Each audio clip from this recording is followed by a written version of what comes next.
The Subcommittee on Europe will come to order. The purpose of this hearing is to provide members with an informed perspective of the U.S. policy toward NATO and an opportunity to discuss NATO's trajectory in advance of the June summit in The Hague. I now recognize myself for an opening statement. The Hague will be focused on funding for NATO. This first chart, and would you put it up and blow it up as much as you can, shows the NATO nations. They are listed top to bottom by GDP. They are listed on the right side by the percentage that they provide. Can you blow that up more? Blow it up so they...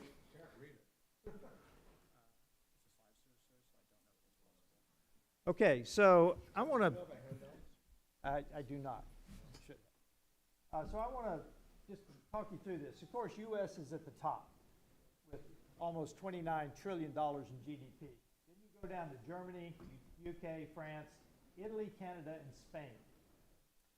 Down here, you've got the frontline countries. You've got Lithuania, you've got Latvia, you've got Estonia.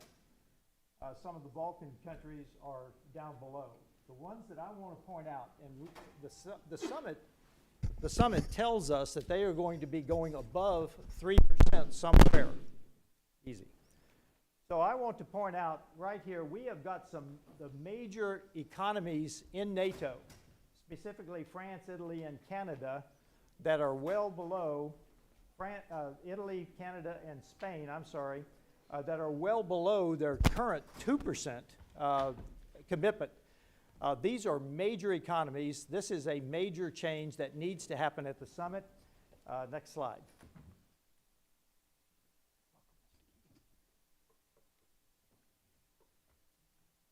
Now, just a couple of comparisons. This compares Poland to everyone else on the eastern flank. The eastern flank being defined as Estonia, Latvia, Lithuania, Romania, Bulgaria, and Hungary. Poland has a GDP of about $840 billion. Eastern flank is $890, so they're not dissimilar. The defense budgets are quite a bit dissimilar.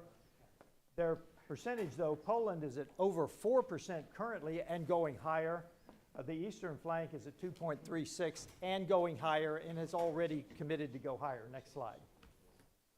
And one more, just to give you an idea of where the funding in NATO stands. This is Germany versus the eastern flank, so we've added Poland to the east of Germany.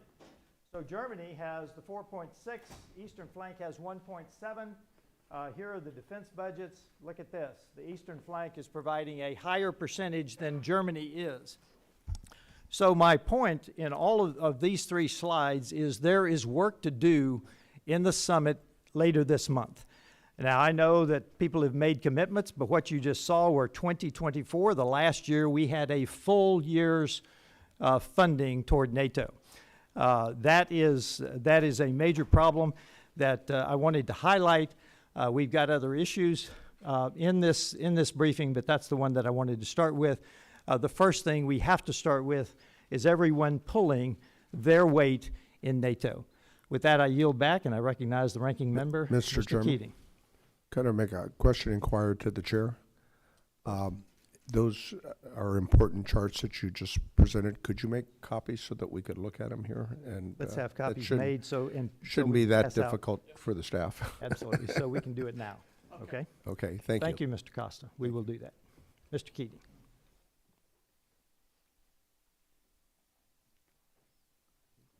I don't know if this is working.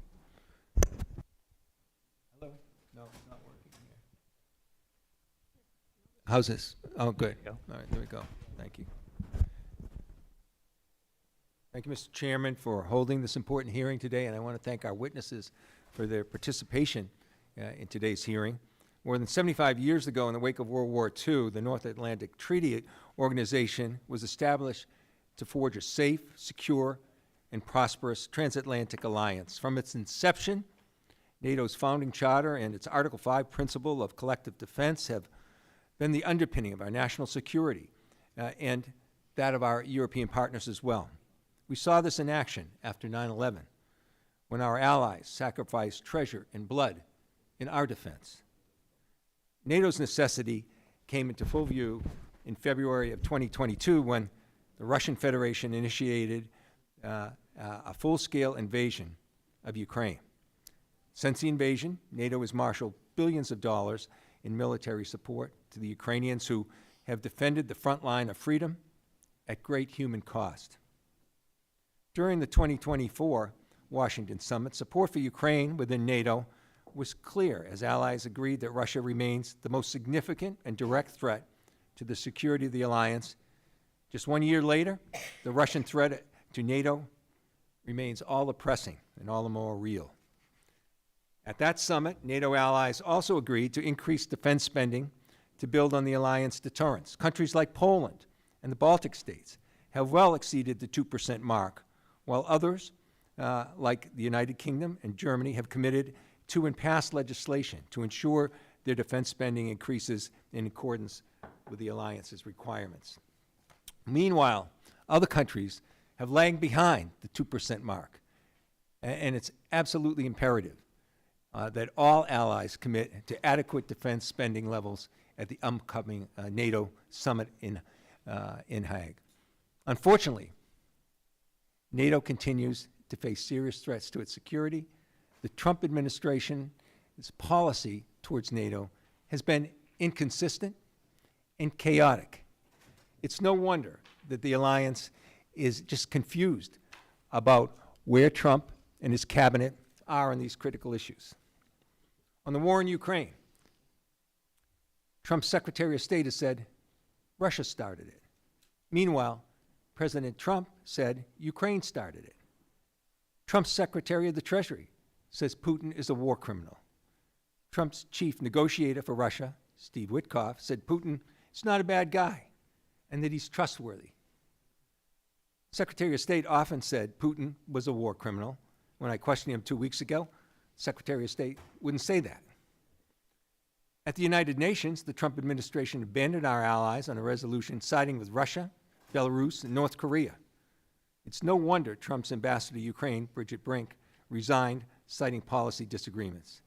As we approach the 76th NATO summit in The Hague later this month, the Trump administration must take advantage of the opportunity and set the record straight. First, the administration must not step back from its leadership role in NATO. Reported proposals to abandon the Supreme Allied Commander for their European position or reduce the focus that's there in the force posture in Europe, because any of this will do nothing but harm the deterrent effect of our alliance. Second, the Trump administration must continue to encourage allies and partners to spend more on defense. I know this sentiment is bipartisan, and I want to thank Secretary General Rutafa, as well as former Secretary General Stoltenberg and Ambassador Smith for your work on doing this in the previous administration. Third, the Trump administration must make clear at the upcoming NATO summit that the United States and the entire alliance is prepared to increase the cost on Russia for its ongoing war of aggression in Ukraine. This must start with acknowledging the facts on the ground, something that the Secretary of State was unable to do when he testified before this committee last month. This includes telling the truth. Russia is the aggressor state. Vladimir Putin is a war criminal who's carried out atrocious crimes in Ukraine, including the kidnapping of 20,000 children. And the United States must hold the Kremlin accountable for this war and the horrific crimes Russia has committed in its wake. Anything less represents a failure of American leadership and an inability to uphold key American values. Finally, the Trump administration must build upon the prior administration's effort to expand NATO's relationship with the Indo-Pacific countries. Russia's war in Ukraine has a direct implication on the Taiwan Strait, and ensuring robust relationships with our Indo-Pacific allies is vitally important for this transatlantic relationship. I want to thank our witnesses again for being here, and I yield back the balance of my time. Other members of the committee are reminded that opening statements may be submitted for the record. We are pleased to have a distinguished panel of witnesses before us today on this important topic. I was extremely impressed with the written testimony of all three. I'd like to start and introduce Rear Admiral Retired Mark Montgomery, CCTI Senior Director and Senior Fellow at the Foundation for Defense of Democracies. Sir, you are recognized for 5 minutes. Chairman Self, Ranking Member Keating, distinguished members of the committee, on behalf of the Foundation for Defense of Democracies, thank you for having me here to testify. Look, we're here to discuss the future of NATO, the alliance that successfully led the Western democracies through the Cold War and the U.S. triumph over the Soviet Union. And I think that while the political, security, and economic dynamics have changed markedly over the past 30 years, I firmly believe that NATO can still serve as the organizing principle that guides the transatlantic alliance through the challenges posed by a really rapacious authoritarian state, Russia, as well as the Chinese-led axis of aggressors that really supports and enables Russia. For far too long, many of our NATO allies have ignored these threats. They've failed to invest in the alliance. Chairman Self's diagram showed you that. They've even failed to invest in their own defense, and warnings by successive Republican and Democratic presidents went unheeded for 30 years. However, thanks to Vladimir Putin's violent military aggression against Ukraine and his persistent efforts to undermine democratic governments in the Balkans and throughout Eastern Europe, and combined with President Trump's vocal complaints about European defense spending, we are starting to see NATO members finally stepping up to the plate. I too appreciate Secretary General Mark Rutte as he's directed NATO member. He anticipates now that NATO members will agree to increase the defense spending target to 5% of gross domestic product, GDP, at the NATO summit in June. This increased spending is essential, and President Trump has been right to call out the previous European apathy on this issue. And that reason is because Russia and Chinese threats challenge the territorial integrity, democratic stability, and economic prosperity of NATO. Neither Russia nor China will be cajoled or coddled into compliance or even peaceful coexistence. And both Europe and America need to recognize that we are in a long-term fight with the axis of aggressors. But between these two authoritarians, the chief threat to peace and democracy in Europe is Russia. And Putin is not some misunderstood regional leader or an aggrieved actor reacting to NATO expansion. He is instead a stone-cold killer. He's launched wars of conquest, invading his neighbors 3 times in the past 20 years. He has ruthlessly and violently crushed democratic movements growing in his hinterlands, and he is currently harassing, torturing, and murdering his domestic critics. If NATO is going to prevail against this Russian menace, it is going to need U.S. leadership. It is going to need European defense investments, and it's going to need collective action to punish its adversaries. My written testimony covered 10 recommendations to achieve success. I'd like to highlight 5 of them here. First is the one Chairman Self highlighted. We need to establish and maintain NATO defense spending targets at 5% of GDP. NATO's national governments, even those not within range of Russia's long-range fires, must commit to Secretary General Rutte's proposed new spending pledge of 3.5% of the GDP on defense and another 1.5% on defense enablers, like their industrial base, infrastructure protection, and cybersecurity. This includes the United States. Second, we need to act to protect the critical infrastructure essential to NATO's military mobility. Moving troops and equipment efficiently over land, sea, and air is essential to NATO's ability to project power and sustain forces to fight and win our wars.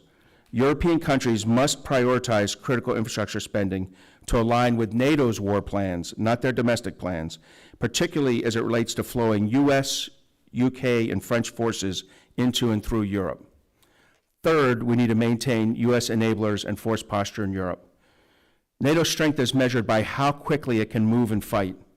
That speed depends on U.S. enablers, our strategic lift, our operational logistics, our intelligence, our command and control infrastructures. These are capabilities that no other NATO ally can provide. That is why forward stationing U.S. forces and equipment across Europe is essential to NATO's warfighting capacity. The answer to this challenge from Russia is not for America to do less, but for Europe to do more. Fourth, we need to arm Ukraine to defend itself and survive, and not force Ukraine to agree to an unacceptable ceasefire negotiated under duress, or even worse, to lose the war. And Ukraine needs 2 things above all else. First, they need constant U.S. intelligence support, and second, they need access to the American-made munitions for them or for Europe to purchase. And then fifth, we have to punish Russia for its aggression. Putin will only change his calculus if the cost of continuing the war becomes unsustainable for him. The United States and Europe must increase pressure and impose costs on Russia by ramping up sanctions on the Russian war machine, starting with its energy revenues and the shadow fleet of fossil fuel deliverers that support that. In summary, I think we need a comprehensive transatlantic effort, defense budget that reflect today's challenges, the resilience to withstand assaults from adversaries, and a clear-eyed commitment to the alliance. If we have those three pillars in place, the United States and its European allies will once again prevail over the forces that threaten peace and security, both in Europe and globally. Thank you for the opportunity to testify, and I look forward to your questions. Thank you, Admiral. We had a clock malfunction just like they do in basketball games, but thank you for your testimony. I now introduce Dr. Nile Gardiner, Director of the Margaret Thatcher Center for Freedom, and Bernard and Barbara Lomas Fellow at the Heritage Foundation. Welcome, sir. You're recognized for 5 minutes.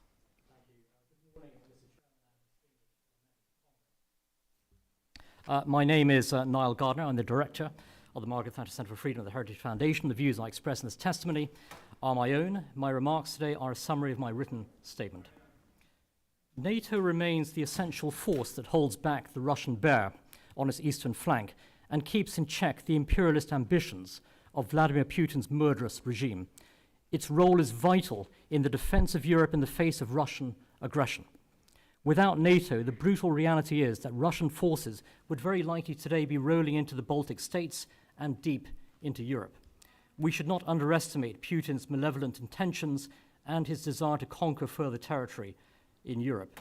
To sustain the alliance, America's NATO allies must fully participate in burden sharing with the United States. The Trump presidency is rightly applying pressure on America's allies to do far more to foster true partnership rather than dependency, especially as the US must increasingly focus on the immense threat from communist China in the Indo-Pacific. This cannot be a two-tier alliance where the United States carries the overwhelming military burden for the defense of the free world, while some European allies build vast welfare states. In 2024, only 22 NATO members spent the 2% of GDP on defense agreed to by the alliance in 2014. This is hugely irresponsible. This includes some of the biggest nations in NATO, including Italy, Spain, and Canada. Last year, Canada embarrassingly spent just 1.4% of GDP on defense, a shockingly low figure for the world's 10th largest economy. As Heritage Foundation research has shown, European NATO members have collectively underfunded their own defense by $827 billion since 2014, nearly equal to the entire annual US defense budget. This is a staggering figure. As NATO leaders gather shortly in The Hague, there is, however, growing calls for optimism. President Trump's tough love strategy has made a tremendous impact. In just the first few months of his presidency, Donald Trump has already significantly strengthened the resolve of the NATO alliance. President Trump is not the destroyer of NATO, as his critics allege, but the savior of NATO. Trump's presidency is a wake-up call for a complacent alliance that had been sleepwalking to decline and possible self-destruction. Thanks to US leadership today, which was strikingly absent under Joe Biden, who is barely in command on the world stage, the complacency of past decades has been thrown out of the window. Since Donald Trump took office in January, there has been a dramatic change of approach among our 31 NATO partners, including Europe's economic powerhouse of Germany, with nearly every European NATO member announcing plans to significantly increase defense spending, enhance overall military capabilities, and grow the defense industrial base. This is the Trump effect in action across the Atlantic. But words are not enough.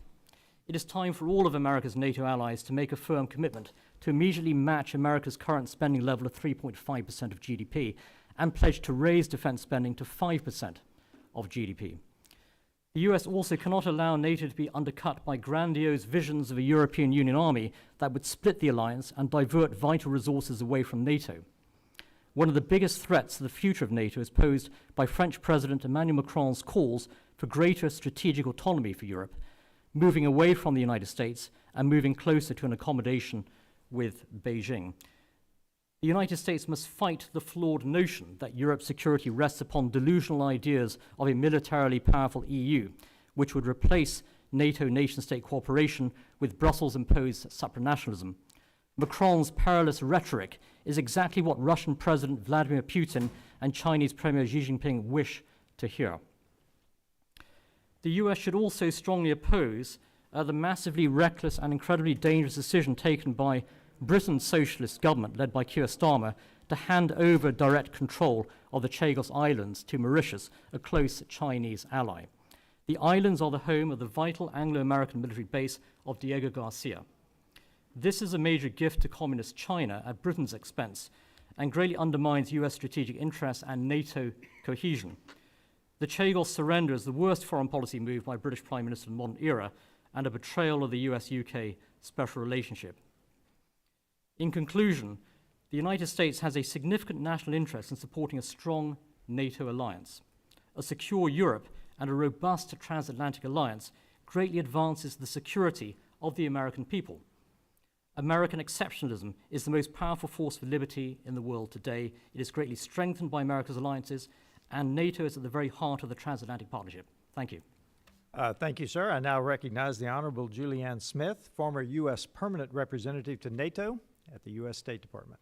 You're recognized for 5 minutes. Chairman Self, Ranking Member Keating, members of the committee, thank you for the opportunity today to speak to you about NATO. For more than 75 years, NATO has been the bedrock of transatlantic security. From the Cold War to the Balkans, from counterterrorism to cyber defense, the alliance has consistently adapted to meet new challenges. Yet NATO's enduring strength lies not only in its military might, but in the shared values of its members and their collective commitment to defend one another.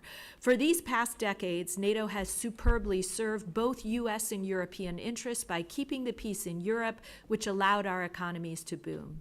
In recent years, NATO has undergone one of its most significant transformations in decades. In response to Russia's vicious invasion of Ukraine, the alliance has shown historic unity and resolve. Every single member of the alliance has offered economic, humanitarian, or military support to Ukraine, and NATO launched a new NATO-Ukraine Council to enable Ukraine to sit at the table as an equal partner. NATO also welcomed 2 new members, Finland and Sweden, and on the eastern flank, NATO established 4 new multinational battalions, bolstering the alliance's forward defense posture from the Baltic to the Black Sea. At the same time, NATO has expanded its partnerships in the Indo-Pacific. That reflects our shared recognition that security challenges like cyber attacks are increasingly global. In 2022, NATO mentioned China in its strategic concept for the very first time. And most critically, we have seen a striking rise in European defense spending. Allies are investing more in their own security. Today, 23 allies spend 2% of their GDP on defense, up from 6 just 4 years ago. That momentum is set to accelerate. Later this month, NATO leaders will gather in The Hague for their annual summit. Allies are expected to announce a new commitment to spend 3.5% of GDP on hard defense and another 1.5% on related items like infrastructure. This is very good news. For decades, Europeans have underinvested in their own security, and due to Europe's generous military support to Ukraine in recent years, the current capability gaps in Europe are acute. We should celebrate this progress, but we must also be clear-eyed about some of the associated challenges, and let me mention just 3. First, more money alone will not fix the fragmentation of Europe's defense industrial base. Without meaningful work to coordinate procurement, standardize requirements, and deepen defense industrial cooperation, this influx of funding runs the risk of simply reinforcing the inefficiencies that have long plagued European defense. Consider tanks.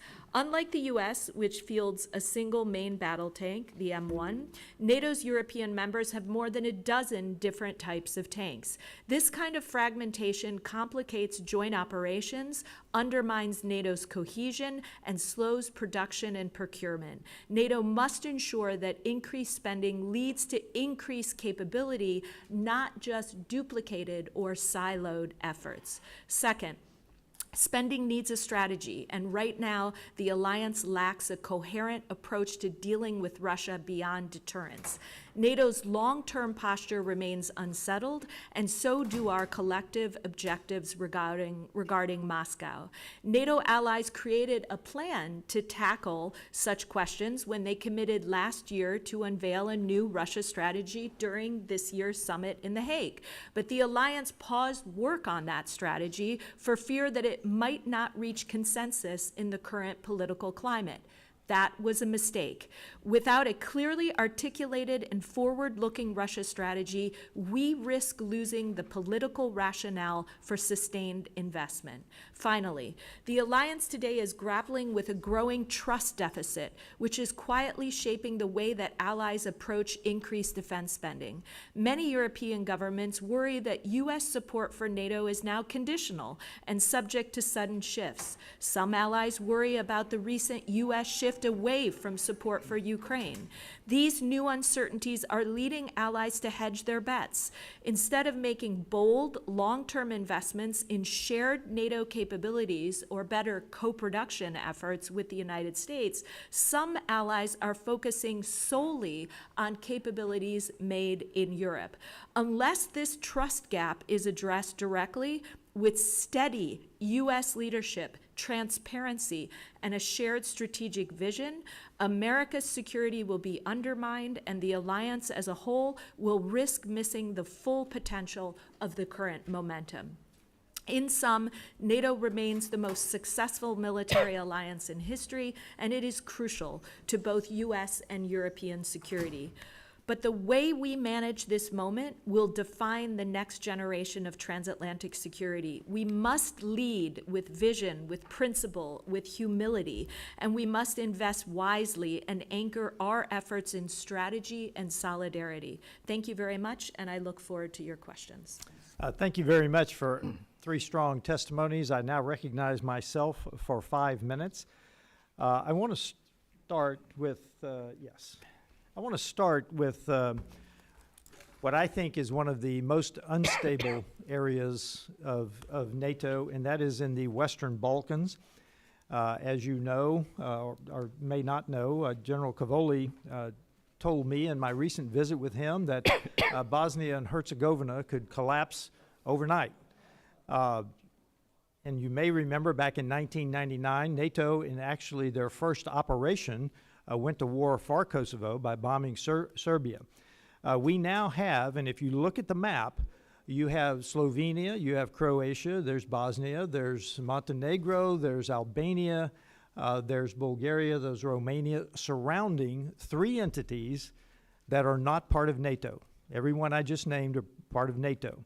You've got Bosnia-Herzegovina that's split between the Croat Muslims and the Republika Srpska. You've got Serbia and you've got Kosovo. Kosovo wants to be, the president tells me that NATO membership of Kosovo is the most important issue for Kosovo. And yet we have 4 NATO members, some of whom actually were in NATO back in 1999, that participated in protecting Kosovo from Serbia. Now we've got, I would like to start with you, Dr. Gardner. What can we do to bring more stability to the Western Balkans, which is a flashpoint, has been historically and traditionally a flashpoint, to bring stability to the Western Balkans through admitting Kosovo to NATO? Is that a viable solution? Thank you very much for your question, Mr. Chairman. And I think the situation in the Balkans today is one of upheaval, ongoing crisis, especially with regard to Bosnia and Herzegovina, where we have a fundamental, I think, lack of national sovereignty and self-determination. You have, in effect, a sort of European elite that rules over Bosnia and Herzegovina. And we need to see, I think, the restoration of full sovereignty and self-determination. And I think that as long as you have this EU-driven elite that actually, in effect, controls the nation, you're not going to be able to move forward and end, I think, the tremendous tensions that exist within that region. With regard to Kosovo, I think great steps have been taken in terms of advances within the nation. They clearly seek to be part of the NATO alliance. I think that with regard to Kosovo, there has been a lot of positive developments. I think we'll have to assess how things move in the coming months and the next 2 years or so. But I have to say that there is growing optimism with regard to the broader outlook for Kosovo and for future participation in NATO. So I do remain optimistic on that Okay, side. thank you, yes. Admiral Yeah. Montgomery. I'll take a slightly more aggressive approach and say that I think Serbia and the Republic of Srpski are both bad actors who place Balkan stability at risk. I think their leaders, Vucic and Dudic, are thugs who are intentionally, I think Dudic is trying to make the Bosnia largely a tinderbox, and Vucic has aims on eliminating Kosovar sovereignty. Our response needs to be strong. We need to support KFOR, the NATO force that's in Kosovo as a stabilizing force, make sure it's properly equipped and enabled with European and American support.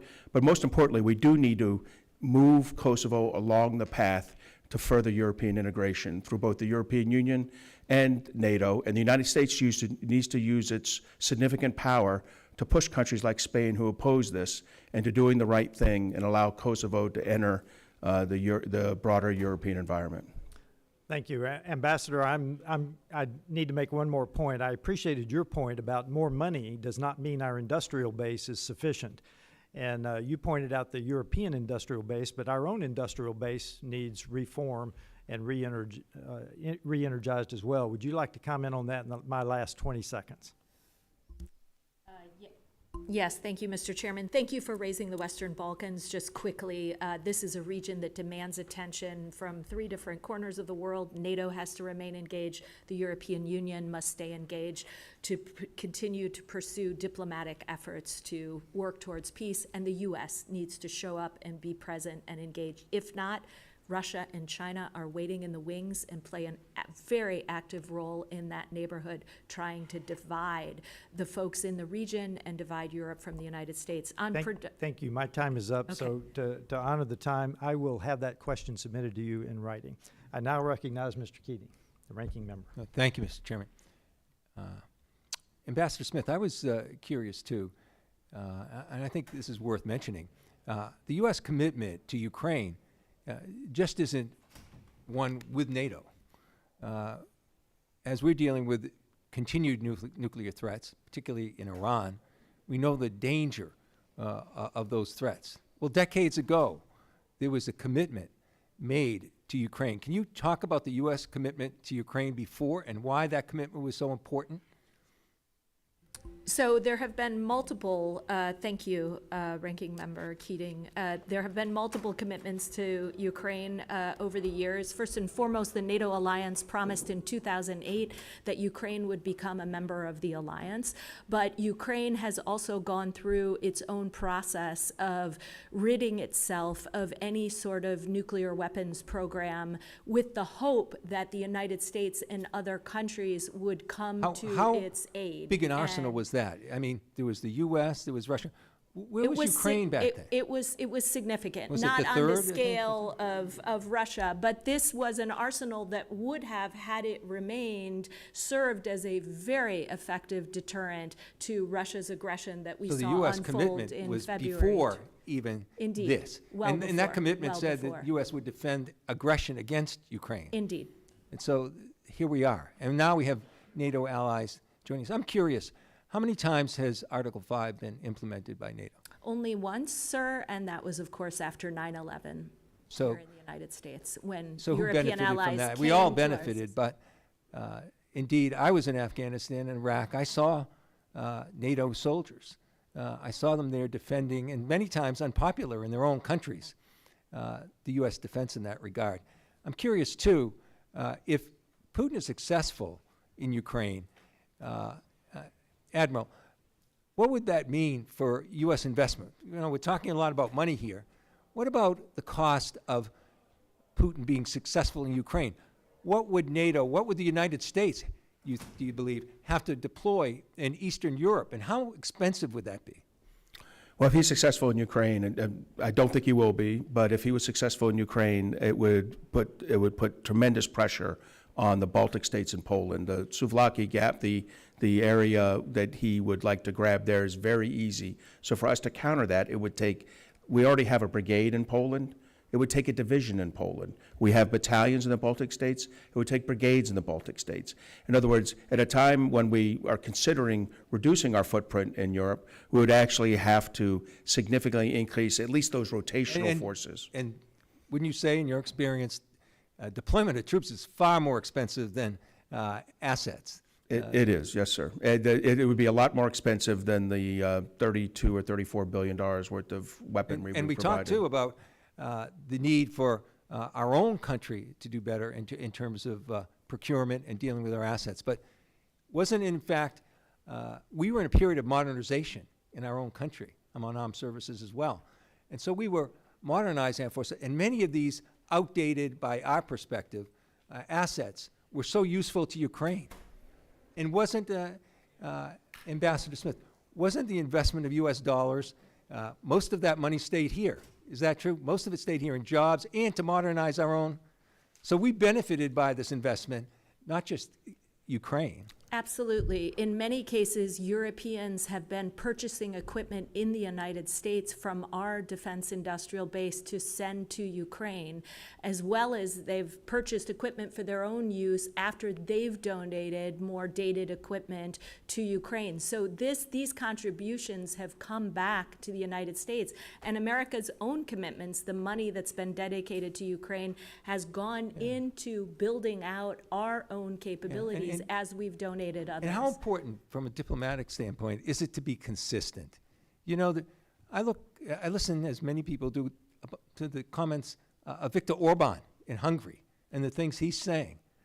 How discordant is the comments by someone like Viktor Orban in Hungary in our effort? Well, it is disturbing to hear comments from our friends in Hungary that they have very mixed views on supporting Ukraine. They have found some smaller ways to support Ukraine, but this has been a challenge across the alliance to maintain that unity. But the key to it has been U.S. leadership. Yeah, well, and when the U.S. quickly, I've got leads, 6 it brings seconds left. the allies together. Would you say a savior of NATO would say you're on your own, or go it alone? Does that make sense? No. Donald Trump said those. I yield back. Thank you, and I recognize the representative from Ohio, Mr. Davidson. Thank you, Chairman. Thank our witnesses. Appreciate the timely hearing today. Microphone. Well, the button's pressed, but it works, just not well. So if the sound guy can do something about that, that'd be great. But so let me start over. So thank you for the hearing. It's timely, and I would ask unanimous consent to submit Vice President Vance's speech in Munich for the record. The administration sets the foreign policy for our country, and the administration's been very clear where the Biden administration wasn't. The Biden administration never would define the mission in Ukraine. They would never say what exactly they want to accomplish. The Trump administration's been clear in Ukraine by saying we want to help restore peace. And that is what the President and Secretary of State and every other tool in the executive branch is trying to do, is to restore peace. When you look at Vice President Vance's speech in Munich, he asked the fundamental question, what exactly are we defending? And not just territory, but ideas and values. And I think it's noteworthy because we see people from Western Europe claiming asylum in Hungary so they don't go to jail for free speech or for participating in a political party like AfD or the now majority party in Poland or the winner of the presidential election from the Conservative Party there. So you see values that are undermining the institution. In the United States, by funding NATO, essentially becoming the de facto security force for NATO, has enabled Europe to spend their money on everything but defense. We've served as their defense, and it's been the umbrella to which they've extended their membership eastward. So we're pulling security while they're undermining the values that made us the West, the values that when I was in Berlin, walking through Checkpoint Charlie in the days after 9 November 1989, that we said we were defending. And instead, it's the other way. So, you know, Ambassador Smith, I just want to be clear because of this ongoing discussion about Ukraine. Is Ukraine a NATO member country? It is not today. I didn't think so. Yeah, we're certain of It's that. one of NATO's closest partners. But we seem to keep treating NATO as Ukraine as a member of NATO. Should we make Ukraine a member of NATO?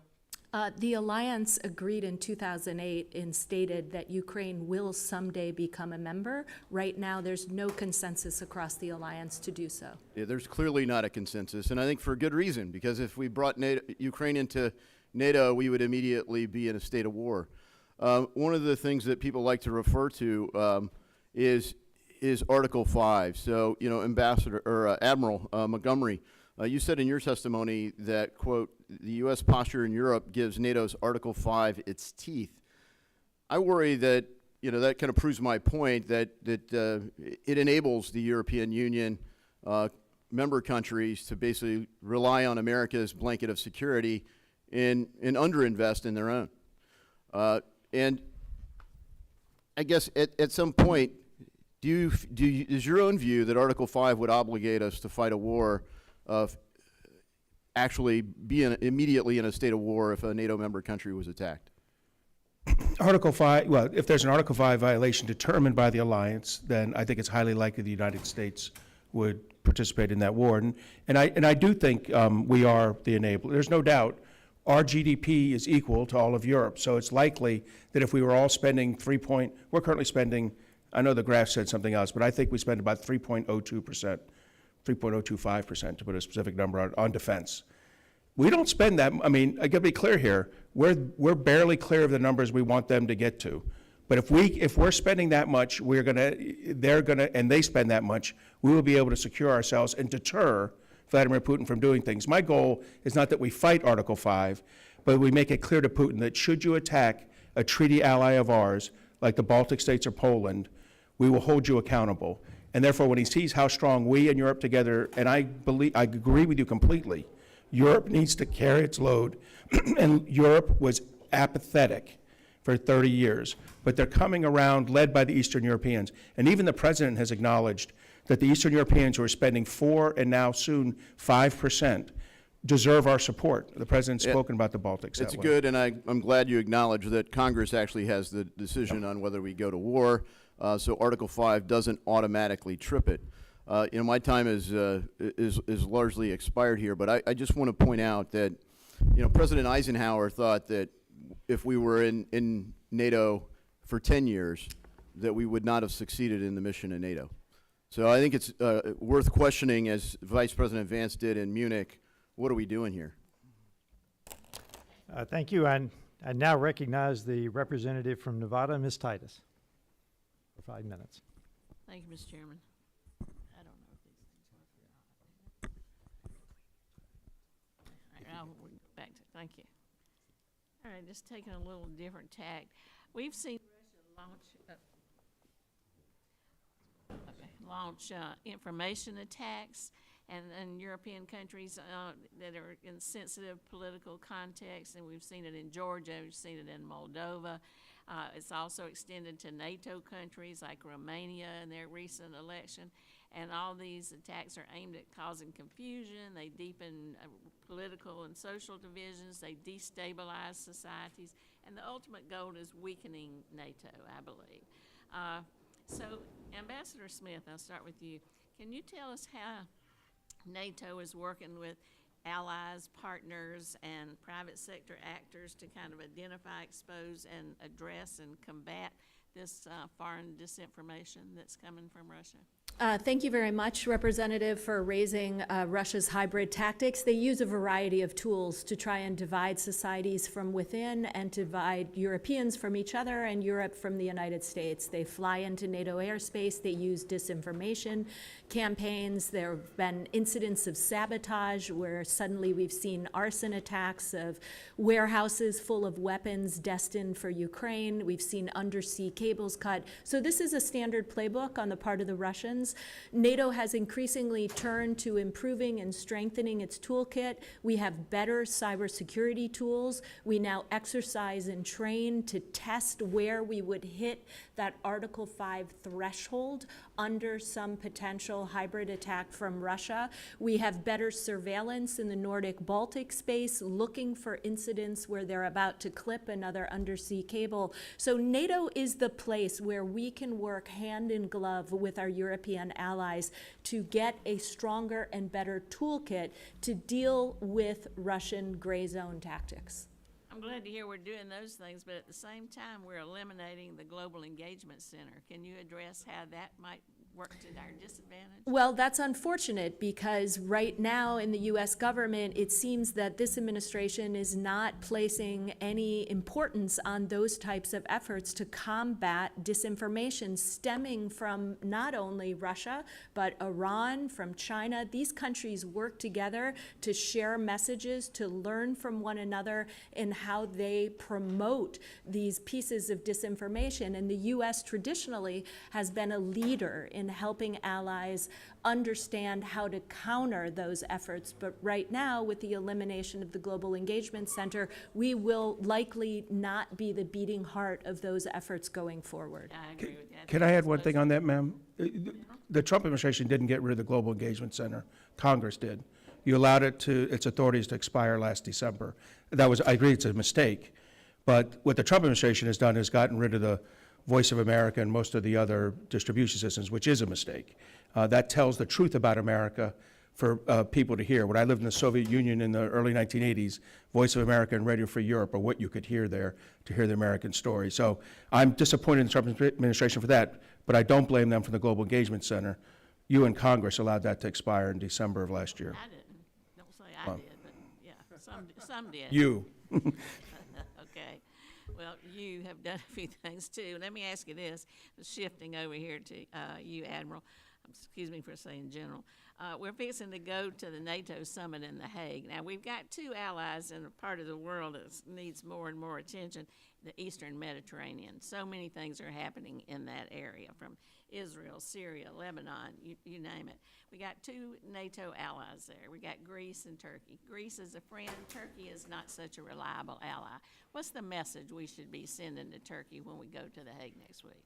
Look, I agree with you, and I'm glad we're selling Greece F-35s. I think we should continue to sell Greece significant weaponry as necessary so they can do their job securing the age and southeastern Europe. Turkey needs to get a strong message from us that they should not be eligible for the F-35 until they completely give up the S-400. I'm very concerned that the administration is going to remove one little part, direct the movement of one little part from the S-400, and then say Turkey can buy F-35s. That's a mistake. Turkey needs to be held accountable for its bad decision-making on the S-400s and on its support for Hamas. And I think that's the strong message that needs to be delivered by the administration in The Hague and elsewhere.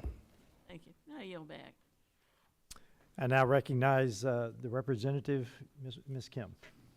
Good morning, everyone. Thank you, Chairman Self and Ranking Member Keating, for holding today's hearing, and thank you for joining us today. I want to ask my first question to Mr. Montgomery. NATO's ability to deter threats from Russia depends on a robust and responsive defense industrial base.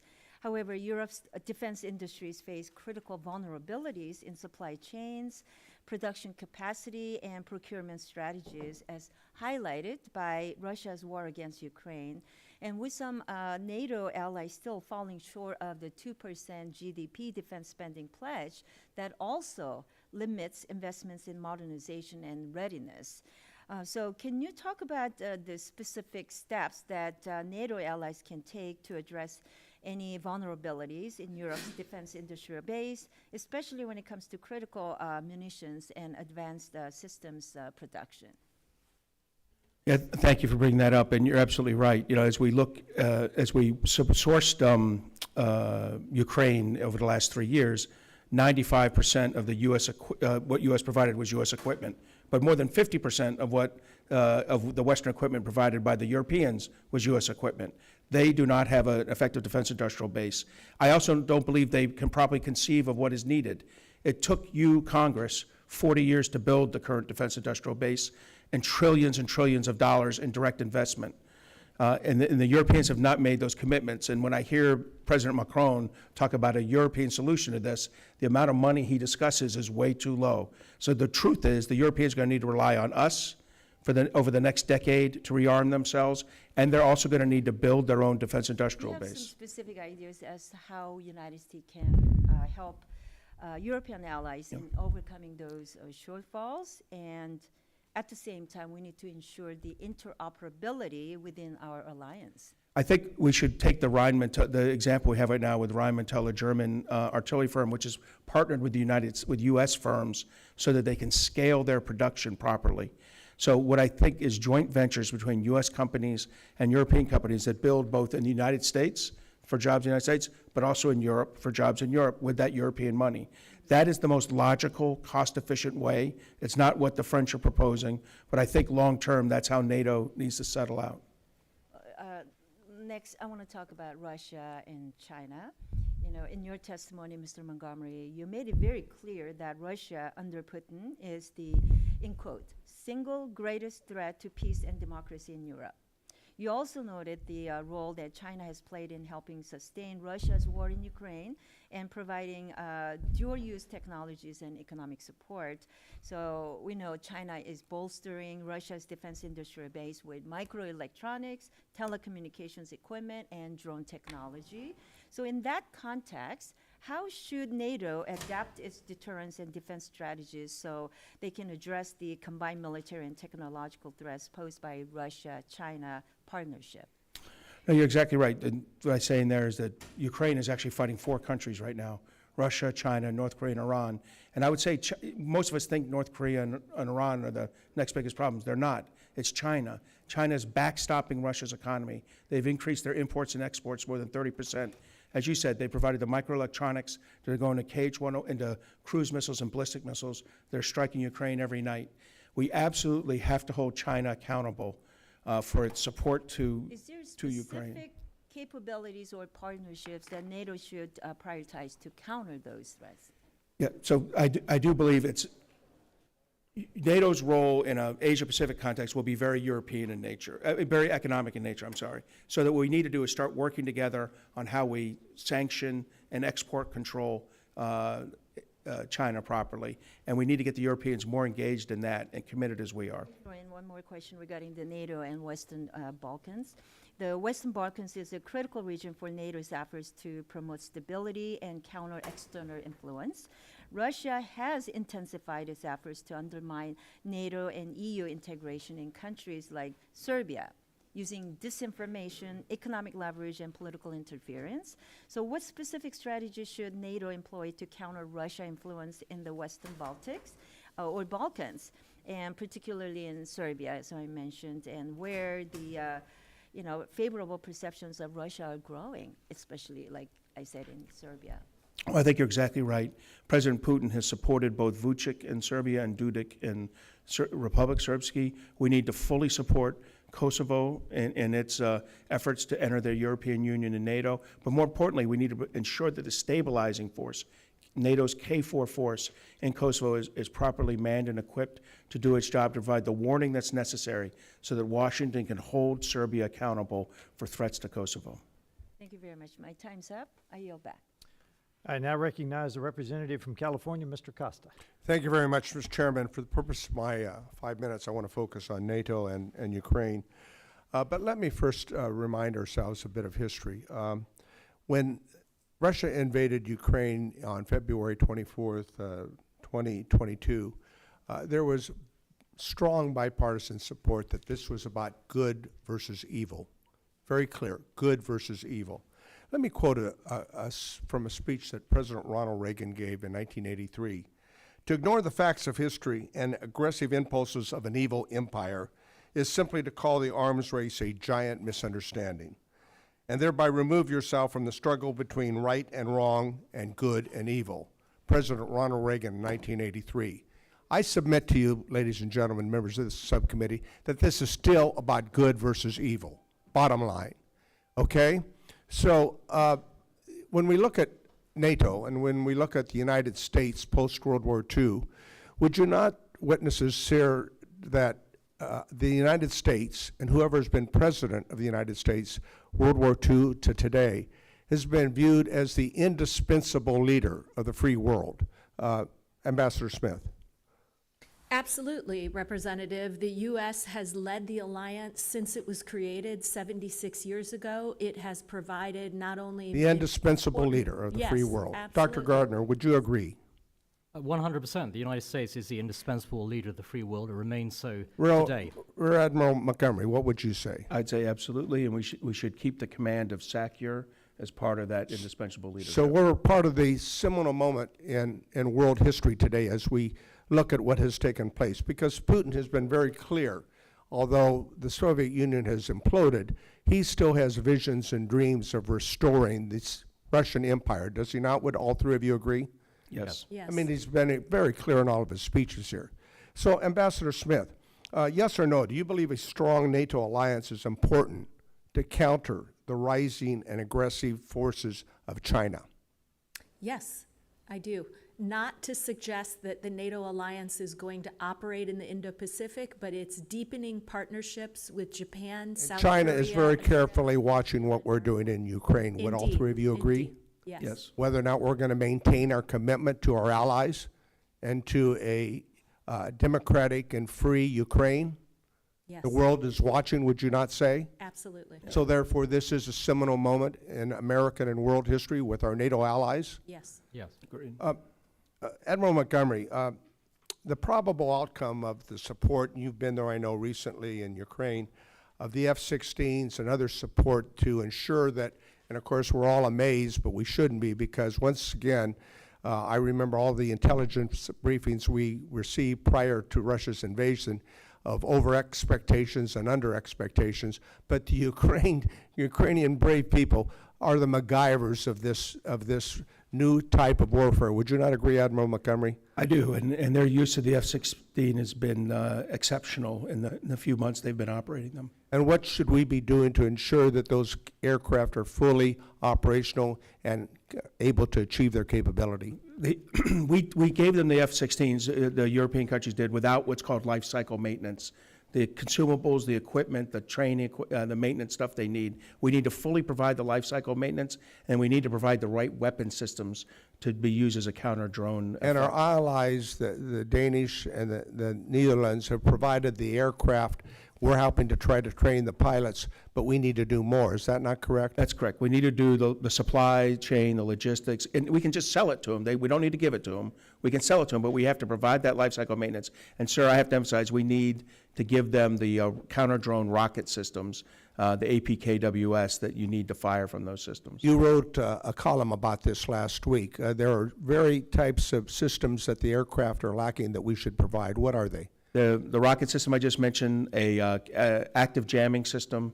The jamming system is very important for the protection of these That's right. We aircraft, want to right? make sure that the pilots who are trained in the United States and the aircraft, of which they have limited numbers right now, as you said, for the Netherlands and Denmark and eventually Norway, survive. They are fighting them exceptionally, but they could use more support from us. Let me finally indicate, when Secretary Rubio testified before the committee here about a week ago, they talked about maximum pressure on Iran to prevent them from obtaining nuclear weapons. And by the way, I agree with that. And I urge the Secretary, what are we doing to put maximum pressure on Russia to ensure that they understand that we mean business and we're going to stay with our allies? What should we be doing? We should be sanctioning the people who are helping the shadow fleet evade sanctions. In other words, Chinese, Indian, and Turkish companies that are taking the fossil fuels that are shipped from Russia on their shadow fleet and allow them to circumvent the existing sanctions campaigns. Neither the Biden administration nor the Trump administration has properly enforced sanctions to allow that to happen. And if we put maximum pressure, maybe Russia will come to the realization that we mean business? Potentially. He is Vladimir Putin, so I won't say yes. Thank you. I've extended my time, Mr. Chairman, and I will submit further questions for the record. And I recognize the representative from Florida, Ms. Luna. Thank you, Mr. Chairman. First and foremost, I'm going to have to disagree with my colleague's sentiment, as Ukraine, as our ally, Ukraine is not a member of NATO. Aside from that, Zelensky hasn't held actual elections since the war started, so I don't know what free and fair democracy does that. But aside from that, if we're looking at the U.S. total spending in NATO, it's 3.38% of the defense budget, which is a lot of money. My question, and I'd like to actually point out, we just saw two senators took a vlogging trip to Ukraine yesterday. It was Senator Blumenthal and Graham, or I guess it was over the weekend. But to put simply, their sanctions bill with Graham, it's basically another DC classic. The Sanctioning Russia Act of 2025 throws a 500% tariff and banking bans at Moscow, but where's the accountability for how billions in prior aid were spent? Biden's admin shoveled millions and billions of dollars into Ukraine with zero oversight, no audits, no results. Now this bill demands $55 million for monitoring, while Section 17 slaps tariffs on other countries buying Russian oil, which China will bypass through third parties. Trump's America First policies does not write blank checks. It demands verifiable wins. And if Europe is not going to step up militarily, why should U.S. taxpayers fund their security theater? Sanctions without enforced negotiations are just performative politics. You know, I was just with the House Democracy Partnership Institute. We were actually in Belgium. We met with the European Union. We met with some NATO countries. And what I can tell you is you have these countries who are not surrounding Ukraine, and they're advocating for war. But you have countries like Romania, Russia, countries like Moldova that want peace and thoroughly back President Trump's agenda. The reason that I bring that up is because I do believe if we continue funding NATO in our current capacity, we are simply making excuses, not forcing them to take a realistic approach at peace negotiations. My first question would be to Mr. Montgomery, if you could just go back and elaborate really quickly on what you had stated in regards to oil. Yeah, right now the Russians are able to ship their fossil fuels in avoidance of the existing sanctions, which both the Biden and Trump administration have in place, by finding third parties. They ship them on illegal shadow ships, and third parties, and you mentioned them, China, India, Turkey, are receiving that. The way you normally stop that is you then sanction the companies receiving that, the ports receiving it, and the banks involved in the procurement, and then those companies back off. And historically, we've seen that happen with Iran, with North Korea, with others. So all we have to do is enforce the existing laws, the existing sanctions, and we will take away what is funding Russia's military operations. Instead of performative politics, correct? I mean, I agree with you. Well, instead of Yes. I think you can do that regardless of the sanction bill going on in the Senate. Cool. And aside from that, just with that same perspective, do you think that it's a good idea for members of our Senate, members of Congress, to go outside of the policy being set forth by the White House and the Secretary of State in regards to policy with Russia and Ukraine currently? Well, I certainly feel it's fair for senators and congressmen to go on whatever congressional delegations they want. I've supported thousands in my career, and I have no opinion on when Republicans criticize Democratic administrations or Democrat representatives criticize Republican administrations. To my military knowledge, that appears to be the normal way of doing business. Do you think, though, that it's dangerous to have people that are advocating for policy that's pro-war when they're first and foremost not the ones on the front lines, and also to receive massive contracts from defense contractors, or not massive contracts, but massive donations and support from defense contractors? I know Senator Graham, and I believe he honestly that wasn't directed believes. at Senator Graham, sir. That seems to be a problem, not just in the House, but also the Senate, not specific to one member, both Democrat or Republican. I as a retired military officer, I'd never hold a politician accountable for expressing his or her views. Sorry. I mean, a politician should be able to express his or her views. Oh, no, I understand that, sir. I was just asking simply yes or no. But I thank you for your time, and obviously not trying to attack you on this. I appreciate you being here today. Thank you, Chairman. I now recognize the representative from Rhode Island, Mr. Admiral. Thank you. Thank you to our witnesses for being here. We know that United States leadership in NATO is essential to our own national security. We must support our European allies as they take meaningful steps to ensure and increase their own defense spending and capabilities. And we cannot pull away and isolate ourselves as the current Republican administration seeks. Maintaining a strong leadership role in NATO means standing up to the biggest threat facing our European allies, Russia's aggression. But Republicans on this very committee remain silent as Donald Trump scolds our NATO allies, parrots Putin's talking points, and retreats on the global stage. As Russian attacks are stepping up, Trump is stepping back.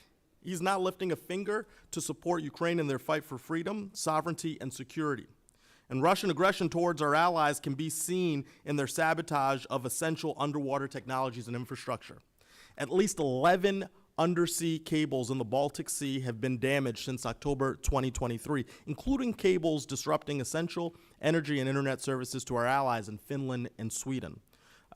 Ambassador Smith, could you explain how NATO is countering attacks against undersea infrastructure, and how can the U.S. support this work and protect our own underwater infrastructure from this sabotage? Thank you, Representative, for raising this particular issue. The clippings of or cutting of undersea cables is increasingly a topic of conversation across the NATO alliance, and allies have increased their surveillance, particularly in the Baltic Sea. They're sharing more intelligence, sharing best practices, and putting together a toolkit that will enable the alliance to fortify itself to these types of hybrid tactics. This is an area where U.S. leadership is indispensable, and if we continue to work through this particular issue through NATO, we'll see a stronger collective alliance response to these types of incidents. Thank you. And, this is an example where our adversaries, especially China, are watching NATO's response to Russia's aggression. Our response, our collaboration, our refusal to retreat from this task is a signal that I think is incredibly important. And, this is, emblematic of the response that we need to have to the increased coordination and cooperation between Russia, China, North Korea, and Iran, as they, of course, form a significant threat against Ukraine and NATO. And so China's continued investments in critical infrastructure and telecommunication systems, in particular across Europe, raises alarms about this coordination. And I'd love for you to share a little bit more about how NATO can and should counter the combined threat of coordination between those actors, Russia, China, North Korea, and Iran, especially with the investments from China in critical telecommunication systems. Well, this is actually a remarkable bipartisan story, and I guess there's not as many of those these days as we would all wish. But in the Trump administration's first term, they pushed the alliance to conduct a China review that put China on the map and got allies talking about what China's doing in and around Europe. The Biden administration grabbed the baton. We were able to get China into NATO's strategic concept, deepen our partnerships in the Indo-Pacific, and now handed the baton back to the second Trump administration. My hope is that this administration will continue to run down this path to heighten allies' awareness of what China is doing in Europe, whether it's economic coercion, disinformation, or fueling and helping supply Russia's war in Ukraine. And I think it's so important there that you highlighted the fact that the sort of current context of the Trump administration and its questioning of the NATO relationship doesn't have to be. And they've already proven that through the types of collaboration and commitment that we saw prior, carrying on from administration, whether or not it's a Democratic or Republican administration. These are about values, American values that we share. The last thing I'll touch on, and I may not be able to get your answer, but I'll try to do so in writing. The point I want to make here is that it's really essential that NATO maintain a unified position against the threat of Russia and their new partners. I have questions about Turkey in this moment. And, if you could briefly, how should the United States and NATO approach member nations who are maintaining those ties with Russia that imperil the strength of the NATO relationship?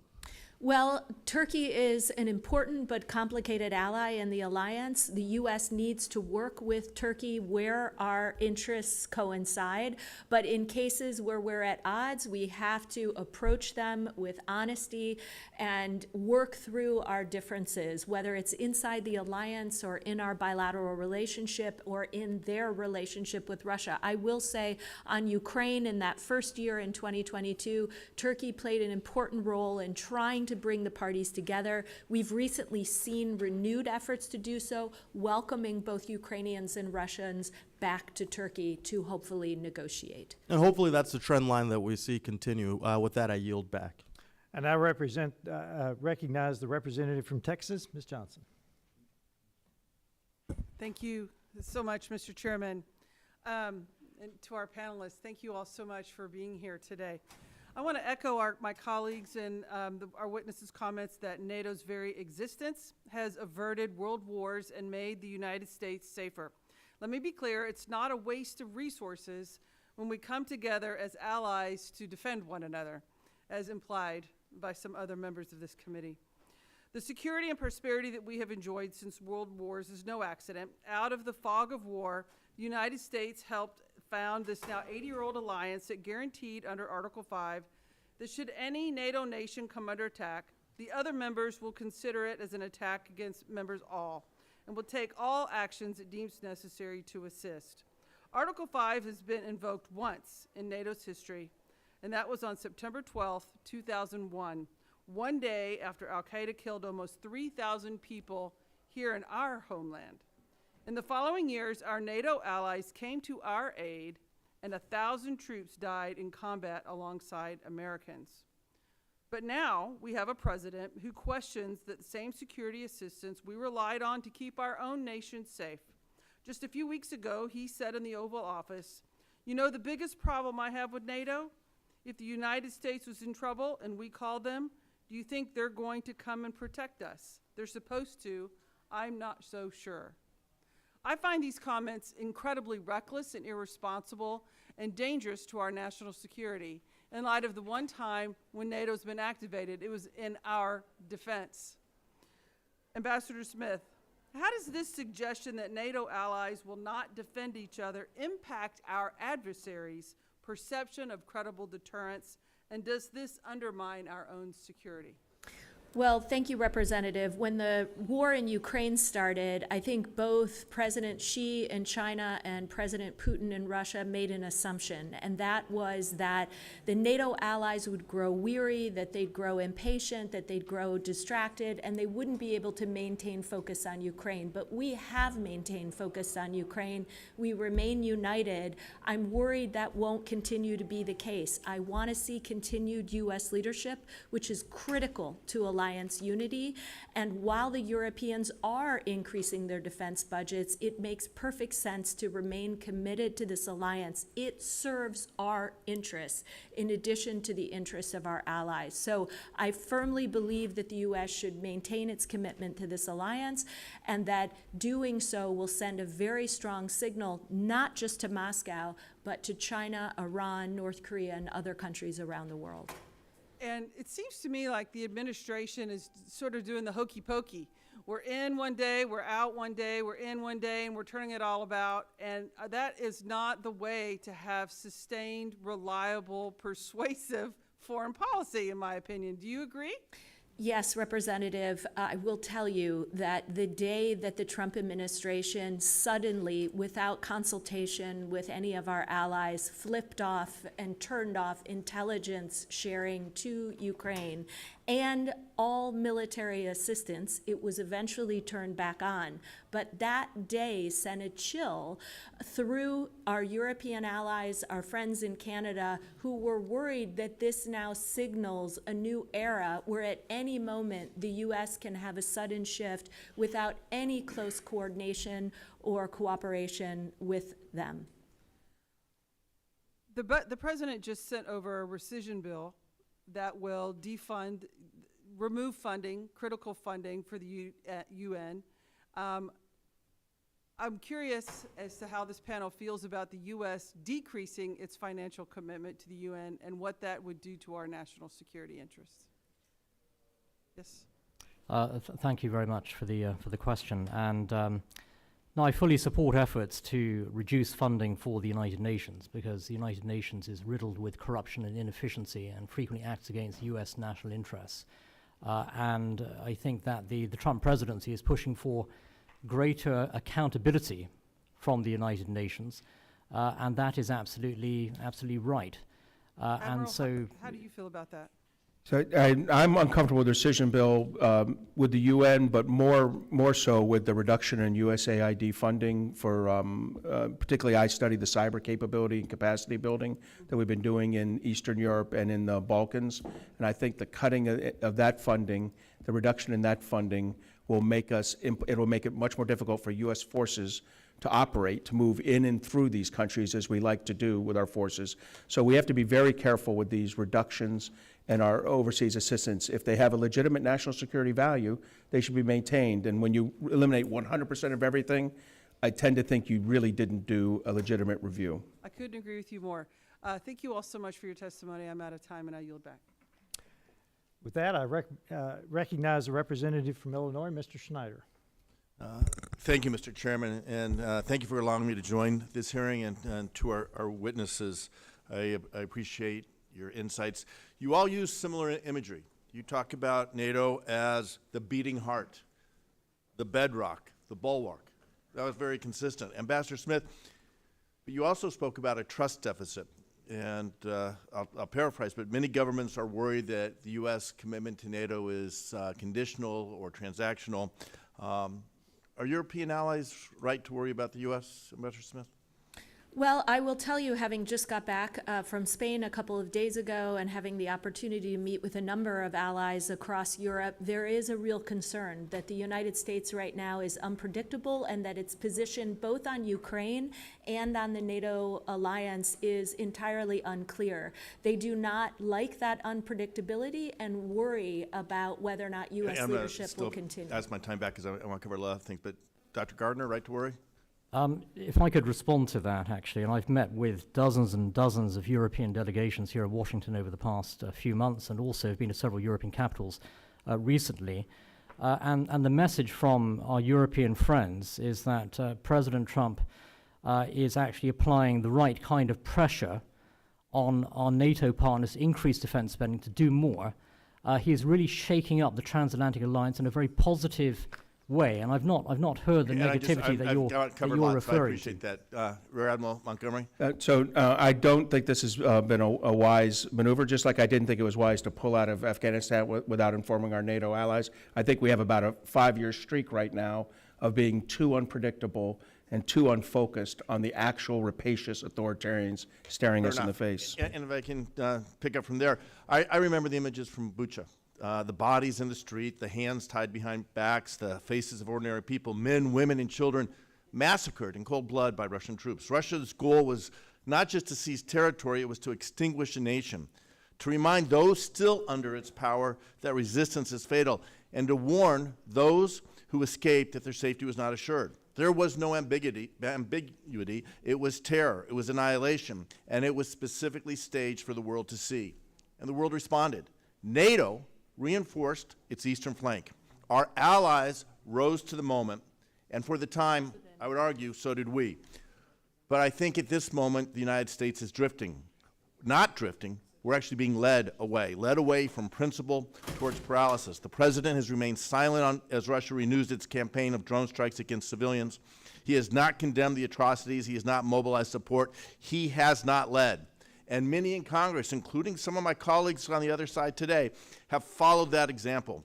They speak of Ukraine's cause but shrink from its defense. They blockade, delay action, and offer platitudes in place of policy. Some have mistaken political convenience for principle, or they have lost both.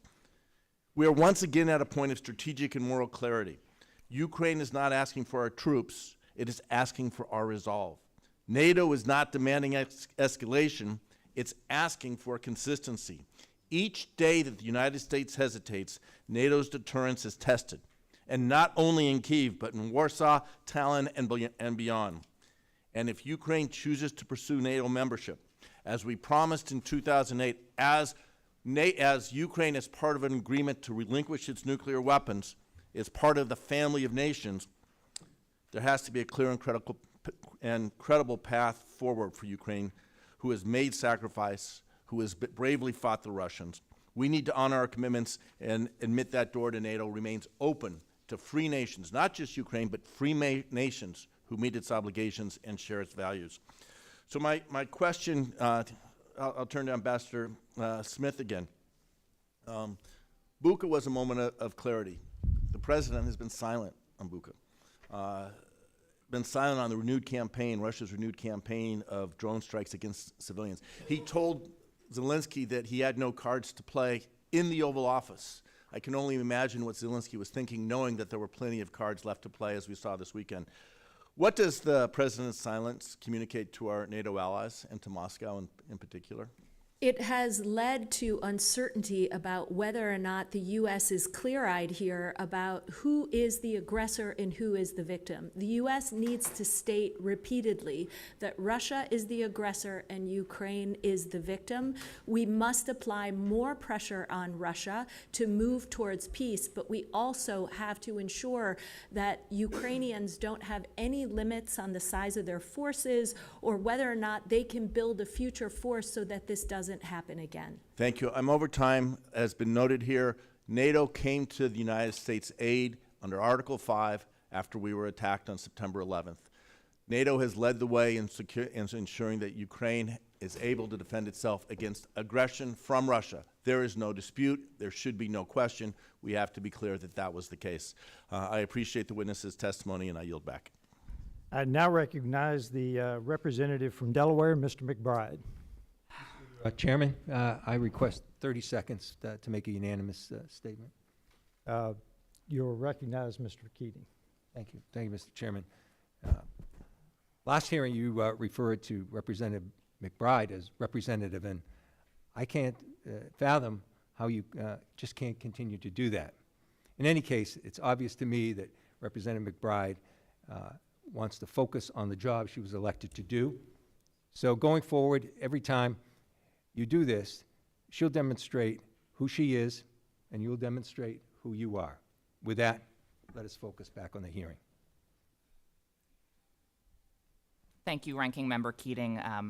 I am indeed here to talk about strengthening our national security by bolstering our NATO alliance, because democracy is under attack, both in the U.S. and around the world. NATO, grounded in shared cultural values with our transatlantic allies, plays a vital role in defending democracy and sustaining the U.S.-led democratic world order that protects our freedoms every single day. NATO has been a defender of democracy both at home and in Europe for over 75 years, fostering both one of the longest periods of peace between great powers in human history and the greatest expansion of freedom and individual liberty ever. On the global stage, this administration is attacking our NATO allies, Denmark and Canada, canceling foreign aid without notice, and defending Putin's illegal war in Ukraine. Most dangerously, this administration is undermining Article 5 in explicit ways. But the threat to NATO and to the security it has fostered is even more insidious than just that. Here at home, we are seeing a democratic backsliding and dangerous illiberalism take hold. When due process is infringed upon and the First Amendment is trampled upon, we are not simply violating domestic norms and constitutional freedoms. We're communicating to Vladimir Putin that we no longer cherish the shared values that underpin our commitment to NATO. We communicate we aren't willing to defend democracy here at home, and in so doing, that we're not willing to defend it overseas. That democracy and individual liberty are not principles that we will fight for. And this is part and parcel of a broader global project aimed at dismantling democratic institutions and shifting toward authoritarianism. NATO is and has been a crucial alliance for our shared national security goals and our shared values. And I intend to work with this committee, with serious members on this committee, to ensure that we remain a leader and supporter of NATO's mission. So my question for you, Ambassador Smith, as someone who's represented the U.S. in Europe, I'm curious what long-term strategic consequences could arise if the perception takes hold globally that the United States is retreating from our democratic values, and how could that impact NATO's unity, its mission, and its effectiveness? Well, thank you very much, Representative, for that question. Look, the NATO alliance is rooted fundamentally in our shared values, and our shared values starts and ends with a commitment to democracy, to the rule of law, to human rights, etc. And so if we have a situation where certain allies are starting to question America's fundamental commitment to those democratic values, the foundation of the alliance simply won't hold. So the United States needs to not only continue to ensure that it leads this alliance as it has done for now 76 years, but it has to be the beacon on those democratic values. Without it, the NATO project, again, simply doesn't work, and it would be ultimately a win for China, for Russia, for Iran, for North Korea, and others to see the collapse of those shared values. So the U.S. has a key role in maintaining them. So I want to build off of that point, Ambassador, specifically around the message it sends to China and Russia. I touched on in my opening comments how a receding of democratic norms and values and rights here in the United States could communicate to Vladimir Putin that we are less committed to the values that underpin NATO. So I'd love to hear your perspective on how that illiberalism here, how that democratic backsliding here could potentially embolden Vladimir Putin.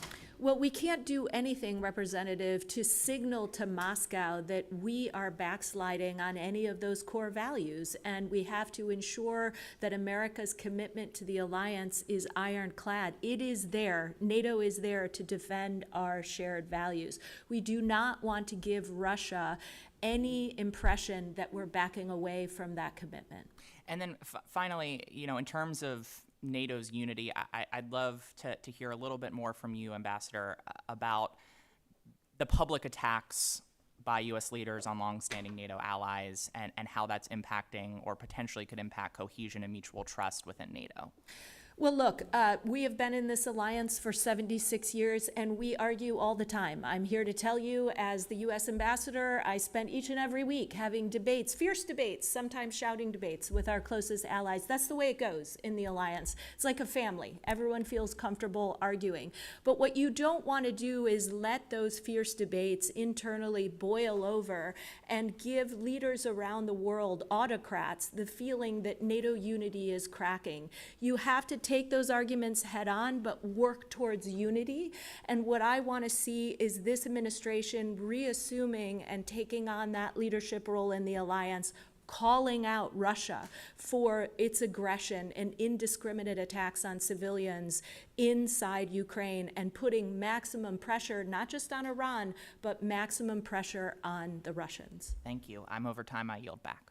The ranking member has agreed that we will have a second round, so I recognize myself for 5 minutes, and I'll start out. I've got a potpourri of questions here, but Dr. Gardner, you responded to that last, and I thought you wanted to give a response to one of those last questions. If you'll take a few seconds. Yes, thank you very much, Mr. Chairman, and I would like to respond to the remarks made by Representative McBride, because I think the comments there were absolutely ridiculous, and the attack on the United States as a nation supposedly backsliding on democracy bears no relation whatsoever to reality. And I'm proud to live in the freest nation on earth, and the United States fights every day for freedom and democracy across the world. And I find it absolutely astonishing that a member of Congress would compare the United States to Putin's Russia. And the United States is today the beacon of democracy and freedom in the world. And we see that on a daily basis. And I just want to mention on the record that I find it absolutely appalling that a member of Congress makes astonishing attacks on the United States full of lies that carries no relation whatsoever to reality. American leadership is incredibly powerful on the world stage right now. And the United States is leading the NATO alliance based upon the principles of freedom and democracy and individual liberty. And we're seeing that.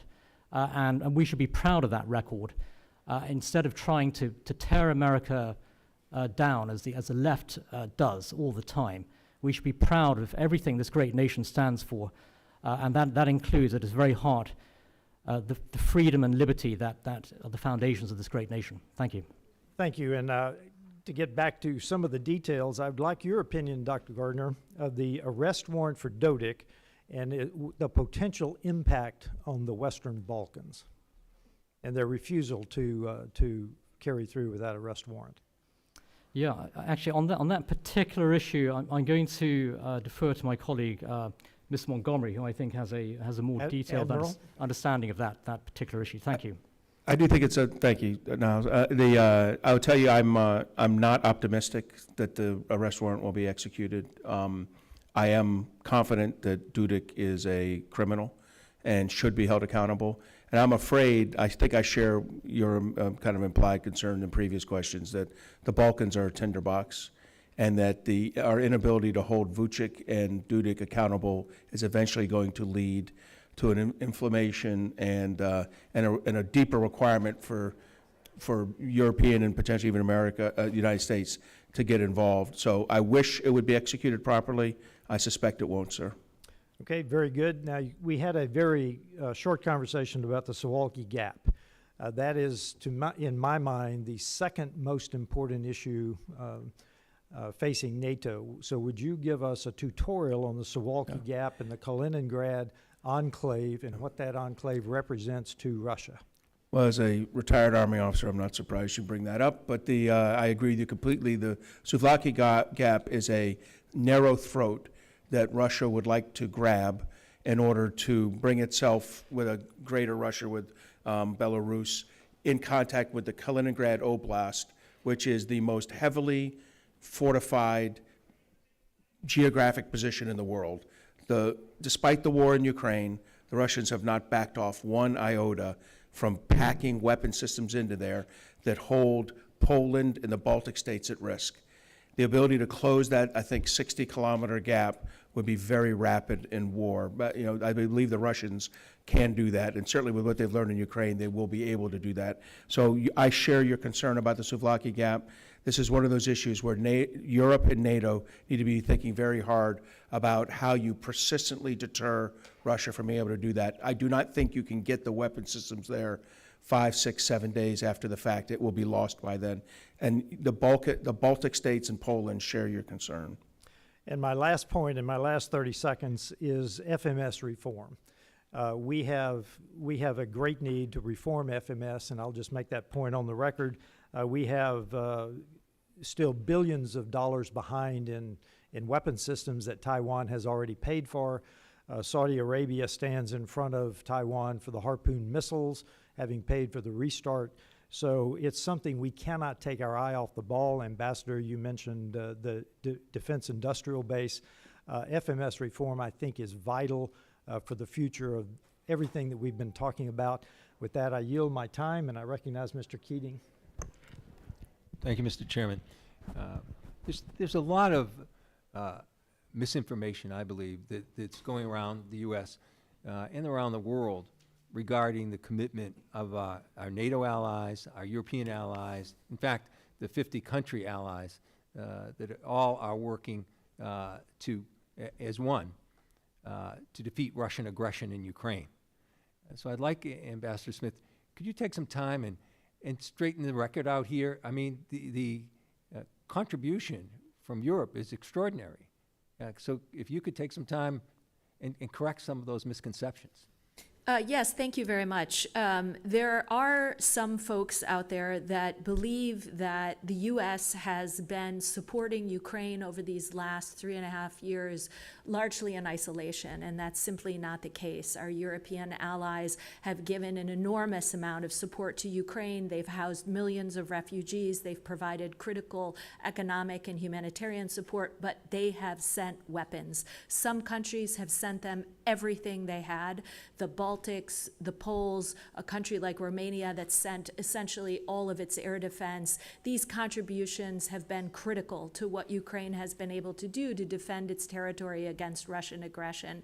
So I completely appreciate your point. I think it's important for folks to understand that this has been an effort not just with our European allies, but with 50 countries around the world. Secretary Austin, when he was Secretary of Defense, regularly convened 50 countries from around the world, including friends in the Indo-Pacific, to each month send more critical support to our friends in Ukraine. One of those meetings is happening today, and the U.S. Secretary of Defense will not be attending the UDCG, the Ukraine Defense Contact Group.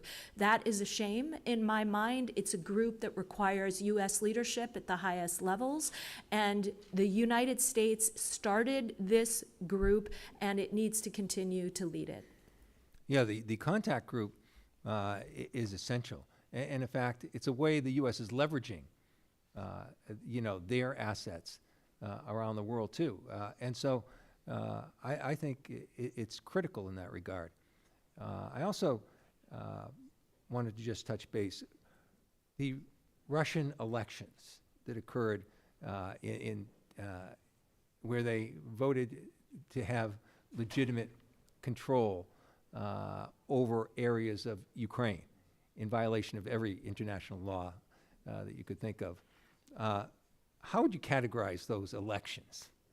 Well, it's a pretty short answer, Representative. It was a sham, and we cannot allow this to stand. In my mind, we cannot allow Russia to come in and make these assumptions and claims that the Zelensky administration is somehow a Nazi regime, that this territory that they're currently occupying belongs to Russia, that they have a right to own Crimea. None of this adheres to Ukraine's very clear territorial integrity and sovereignty, and we have to continue to stand up and push back against those types of Russian assertions. Speaking of elections, in World War II, with martial law declared in UK, they did not have elections, did they not?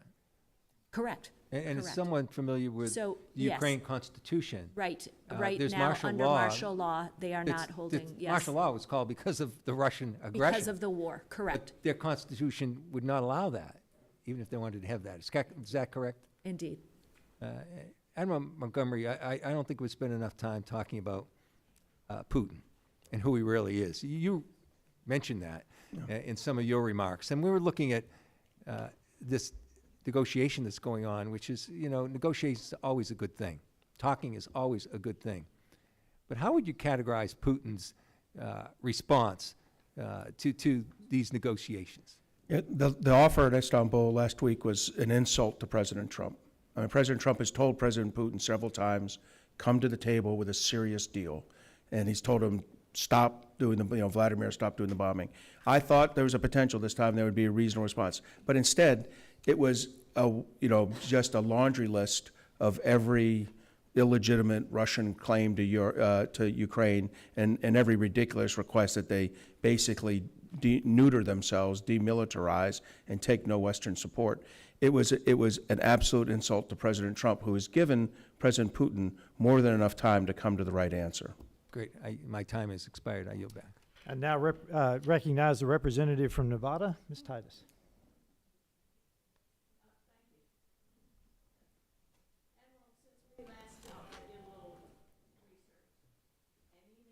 The Trump administration was not the one that eliminated the Global Engagement Center, but rather you pointing in this direction. I said it wasn't me, but you meant Congress simply allowed it to expire.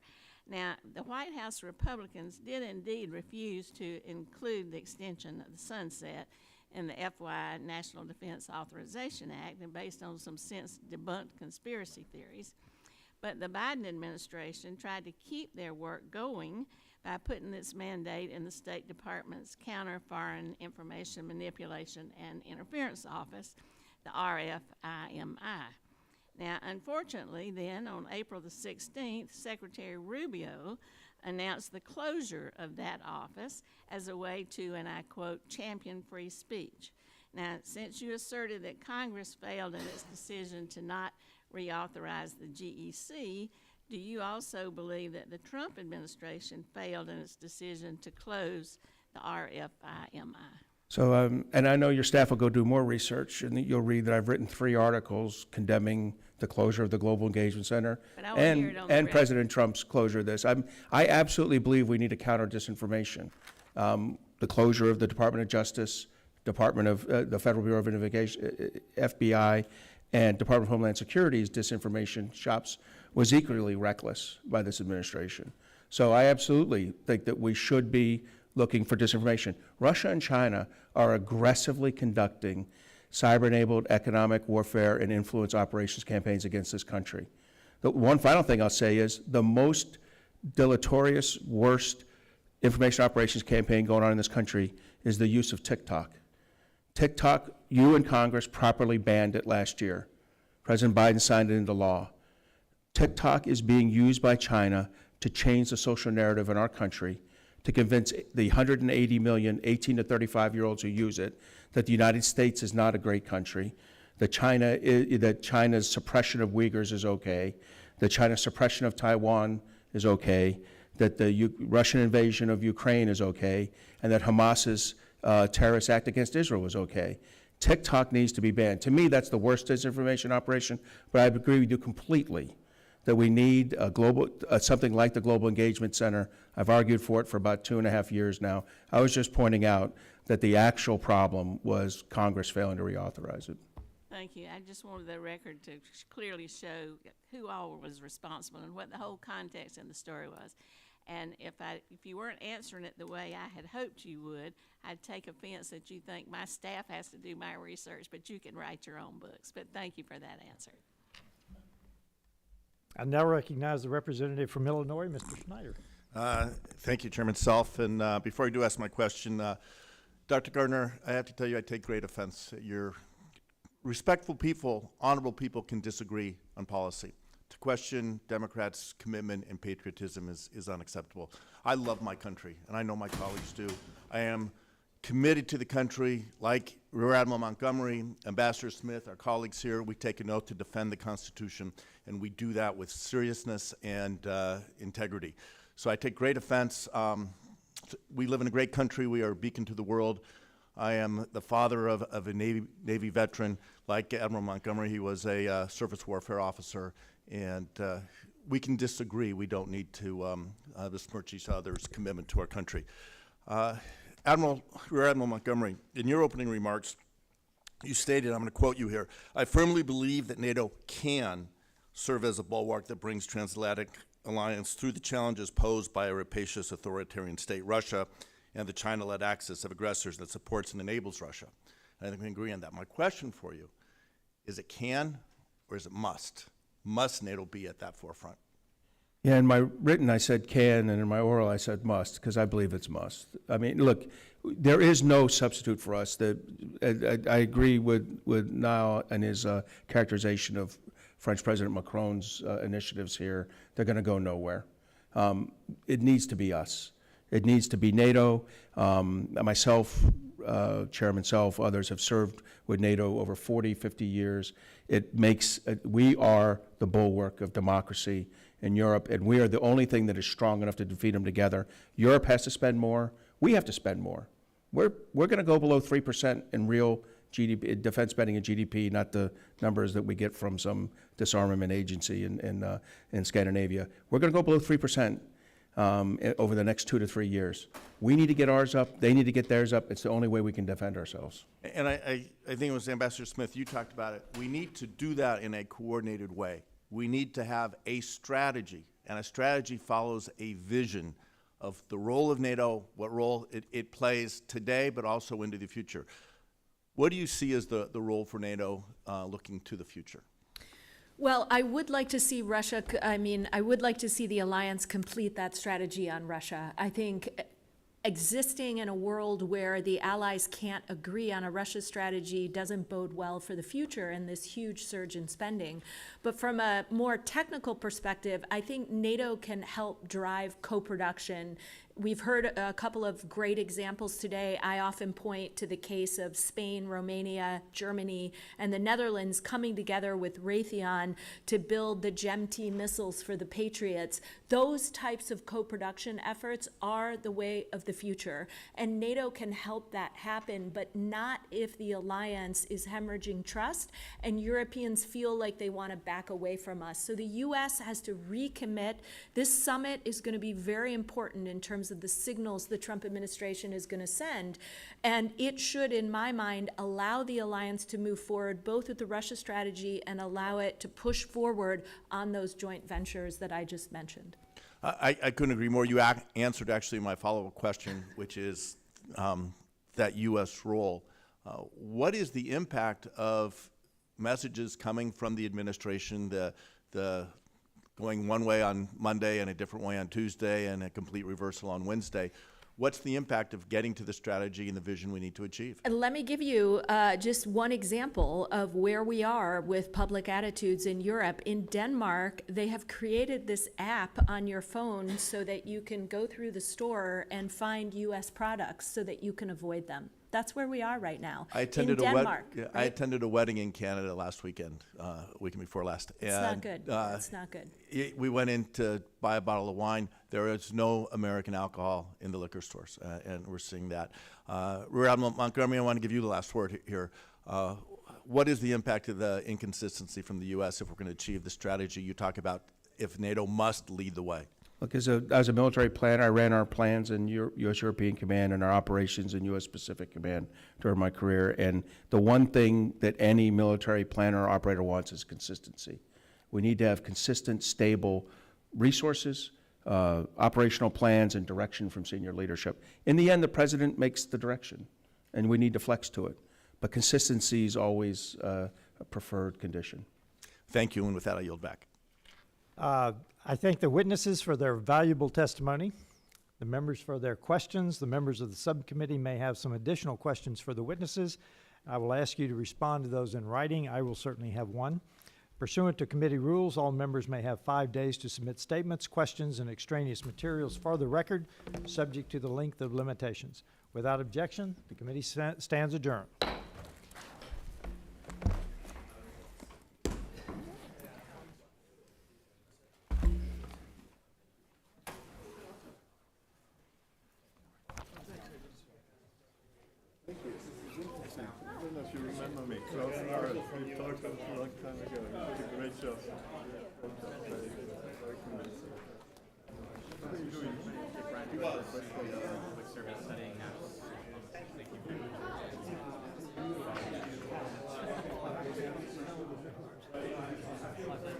Thank you very much.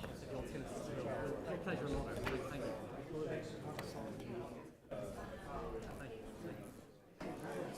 Very nice to see you, and enjoyed all your responses.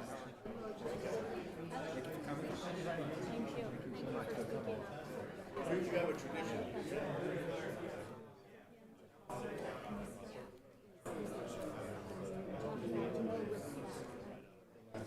She showed no respect. No respect.